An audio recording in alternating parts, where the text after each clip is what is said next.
bah Stéphane, on poursuit la visite à l'écurie. Oui. C'est la 27e pièce, je sais plus où j'en ai. 27, 28, on compte plus. Ici, on est dans une pièce où on maintient des pitons Rhésus adultes et des bêtes qui sont en croissance chez nous, qui vont être soit des futurs reproducteurs, soit des bêtes qui sont là un petit peu en stand-by sur des nouveaux projets. Bon, beaucoup de maintenance par rack, hein, tout simplement. Voilà un petit piton Rhésus maintenu aussi simplement que possible, mais aussi efficacement que possible. Tu as 2-3 bêtes à nous montrer Bien sûr. Donc, des bêtes qui n'ont rien à voir là avec les pitons Rhésus, mais des choses dont je suis assez fan. Peut-être un des rares fans d'ailleurs. Tout ce qui est donc les Pithiophyes.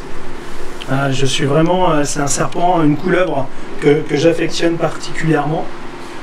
Qui malheureusement pour elle pâtit pas toujours d'une bonne réputation. Alors certes, elle est des fois un peu vigoureuse, elle peut souffler, se mettre en colère, mais ça reste un serpent qui est très intéressant, très actif, de bonne taille. Ça sont des jeunes qui ont 1 an et demi, hein, donc ça laisse présager un petit peu la carrure de l'animal. Et en termes de coloration, on a des choses qui sont des fois tout simplement bluffantes, hein, comme cette côté un peu ivory de l'animal, quoi. Superbement blanc, oui. Et au niveau taille, je sais que tu as des gros machins là-haut, énormes. L'année dernière, j'étais impressionné par la taille qu'ils avaient. Quelques gros Pithiophyes, ouais, c'est clair. Bah, ce sont des animaux que j'aime bien, et c'est marrant parce qu'on les vend énormément, mais plus en Allemagne. On a une grosse clientèle de Pithiophyes, enfin de gens qui nous achètent des Pithiophyes en Allemagne, parce qu'ils ont l'habitude d'avoir ce genre d'animal. Et ça nous pose, c'est vraiment quelque chose d'intéressant. Et bon, j'en ai plein d'autres. Hein. Après, toujours dans la même lignée, on a un cousin, le Dingy. Alors c'est marrant parce que c'est donc un Pithiophyes également, qui revient à la mode. Tout ce qui est serpent noir, on nous en demande beaucoup. Ah, voilà. Il souffle. Il souffle, hein, c'est un peu le comportement du Pithiophyes. D'accord.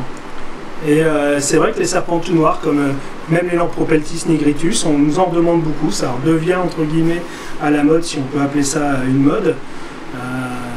Donc ils sont recherchés, un peu plus appréciés. Un peu plus appréciés, alors certainement lié à la coloration tout simple. Hein. Ouais, c'est ça.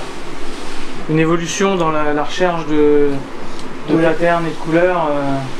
Qui est parti sur des couleurs un peu vives et puis qui revient peut-être sur... Donc là ici on a un autre boa, un black stripe, donc issu d'une souche qu'avec Nicolas Hussard on avait trouvé et prouvé génétiquement.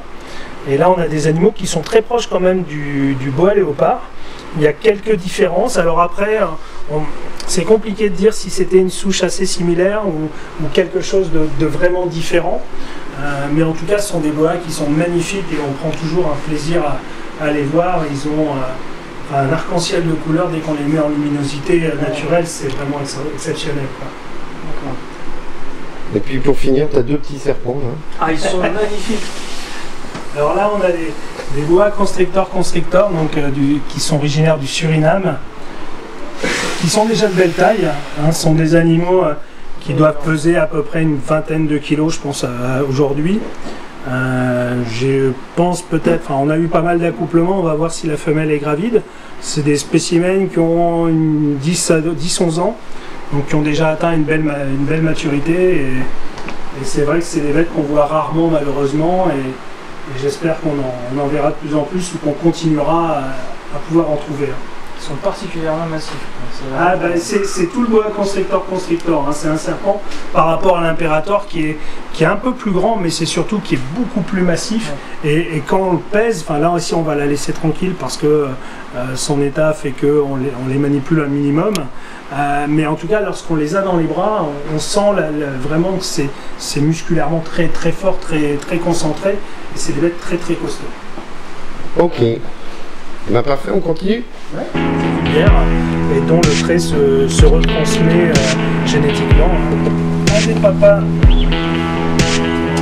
sélection, c'est vraiment quelque chose de super excitant, quoi.